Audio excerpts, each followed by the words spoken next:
Hola a todos, bienvenido a un domingo nuevo para mí. I don't know where you're watching us from, pero sé que se va a unir Perú y Colombia y Puerto Rico y toda nuestra gente.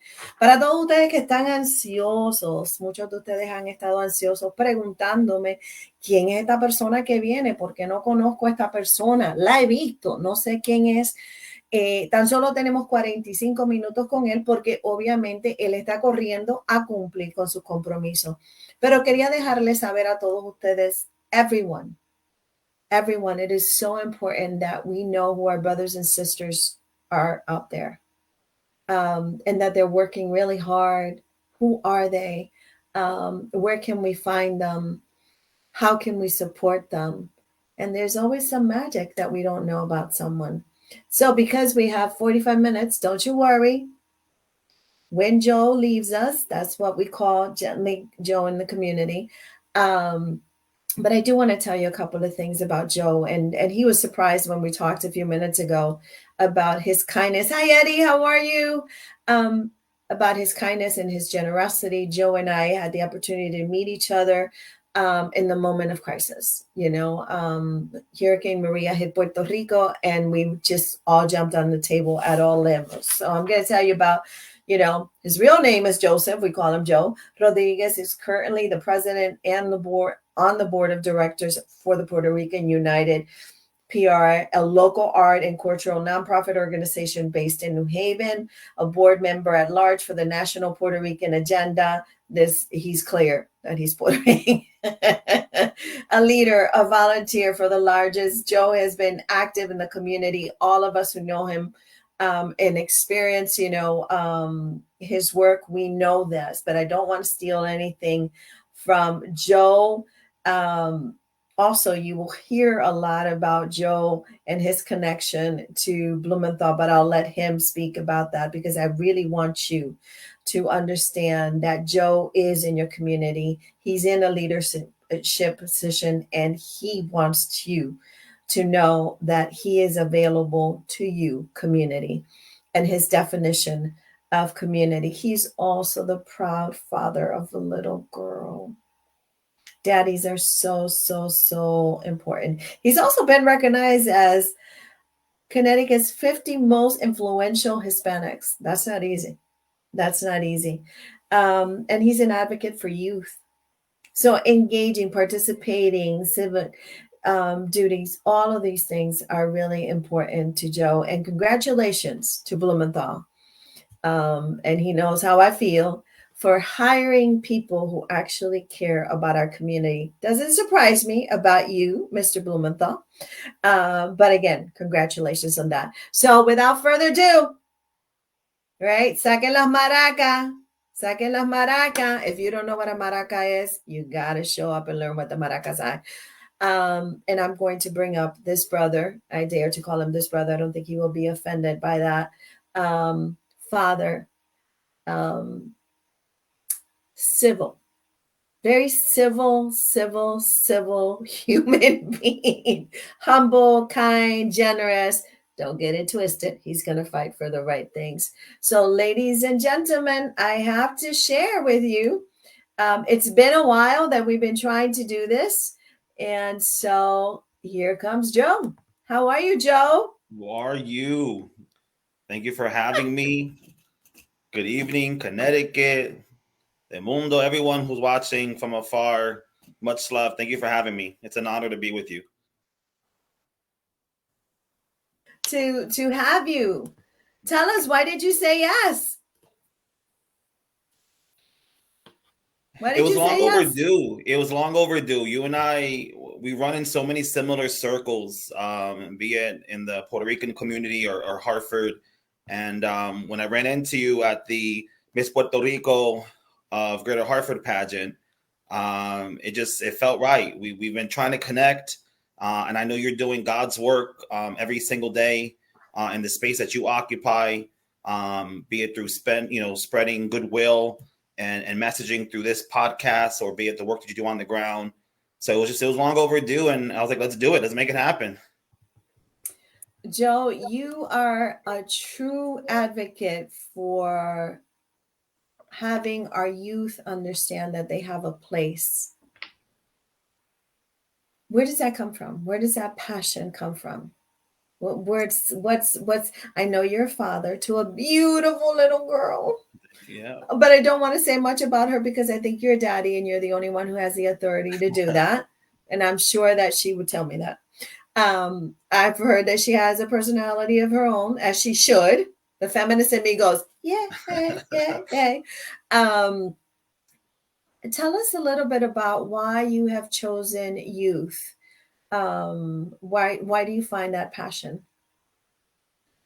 Yeah, I just think it's something my parents instilled in me at a young age. I was blessed when I was young to have a very positive network of leaders around me in the New Haven community.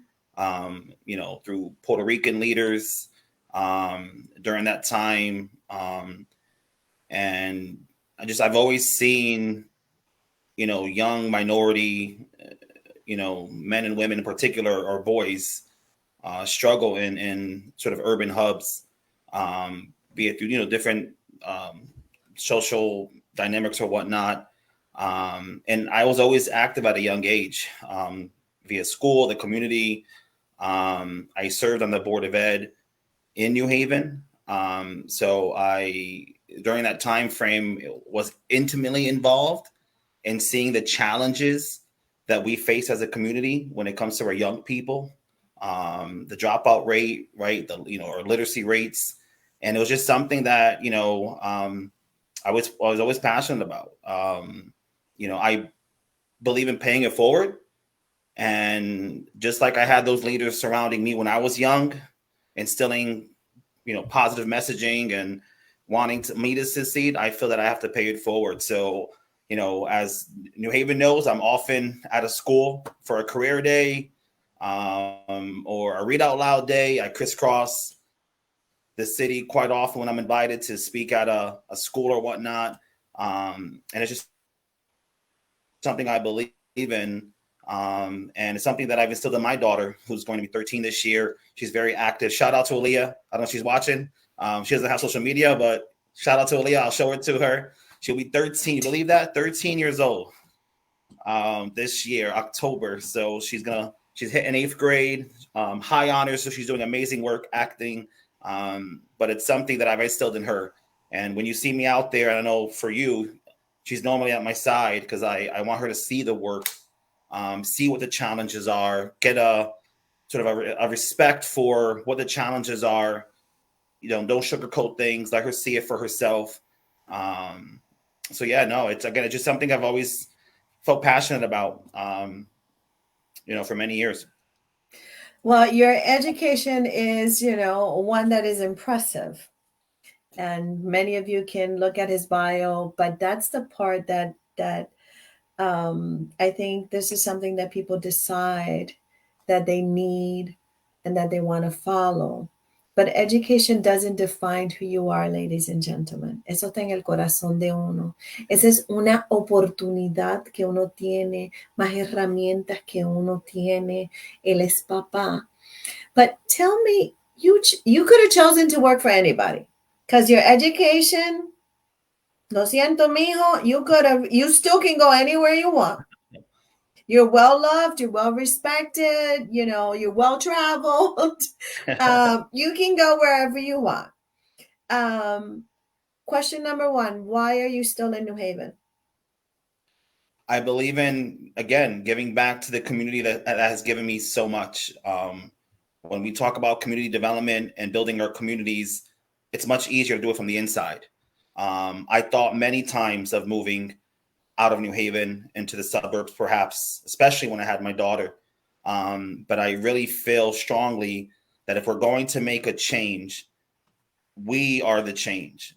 And it's much easier to define and to make that change by doing it within the city, being here, living here, walking the streets, paying your taxes, going to meetings.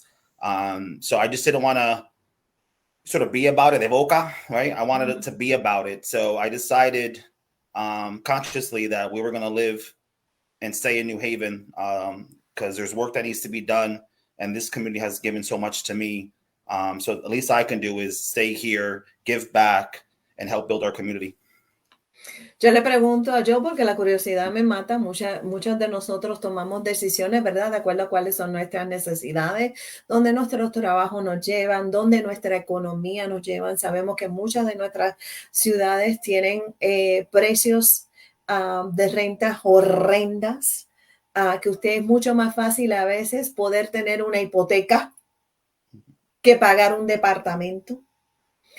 Yo trabajamos juntos mucho en el desahucio. There was a lot of evictions cuando pasó el huracán María. Trabajamos mucho. Yo en la cocina y él en su oficina y la corredera y todo eso. Pero trabajamos mucho en asegurarnos de que las personas recibieran la información directamente que estaba recibiendo su oficina. Um, yo trabajé, y lo digo públicamente, para uno de los senadores que yo sí respeto y públicamente lo he dicho muchas veces, ¿ok? Que es Blumenthal, ¿ok? Lo respeto mucho, le deseo mucha salud, um, le deseo mucha salud y muchos años para que pueda seguir luchando por nosotros. Se parece un poquito a Julio Iglesias, para ustedes que no lo conocen, se parece un poquito a Julio Iglesias. I always tell him that, he goes, what? Se parece un poquito a Julio Iglesias para todos ustedes, pues vayan a googlear, como dice mi papá. Y hay que quedarse en nuestras comunidades. I have this question all the time. People would say, well, why do you still do Hartford? Why do you still come to the park? I mean, aren't you tired of this? And my question always is, if the day I get tired is the day I know I have to move my mission to something else. Joe, you are working for Senator Blumenthal. How do you balance the demand? Because that's not an easy demand, to work with someone who actually is being pulled left and right constantly. And you have to show up to a lot of events. I don't know how you do it. So I'm beginning to think that certain people have access to, like, I don't know, motocicletas, or I don't know, something like that. How do you balance that world and your humility of wanting to be always in the community? I know Blumenthal is all about, let's go to the fair, let's, hang out, let's do all of that, because that's where his heart is. But you do a lot of hard work. So how do you balance I work in this building over here, and I live over here, and here's my reality, community driven. I think that makes you more powerful, in my opinion, and leadership. But how do you balance that? It's not easy. Time management and carving out what truly are your priorities. Because when you have such a demanding schedule, it starts to pin things against each other. So if you don't know what's important in your life, a lot of it can get lost within that demanding schedule. So I made it very clear early on, that I was going to prioritize um, my family, my daughter, my community, and my work. So those four spaces or so is what I try to occupy. And even with that, that's a lot, right? So, I'll be lying to you if I tell you I cut back a lot. I served on probably at one point over 7 boards or so simultaneously, and I had to cut back, especially as my daughter entered middle school. I had to cut back. It was important for me to be there for her. I didn't want to be an absent father. In the political arena, I've seen all too often parents not physically being able to be there because they're traveling or a demanding schedule, and I refuse to do that. So, I make it a point. I carve out my schedule. I'm dropping her off to school. I physically bring her to school every morning. If I can't, then I have my sister drop her off because I have to get to work early, perhaps. But in my schedule, I make sure, I'm taking her to school.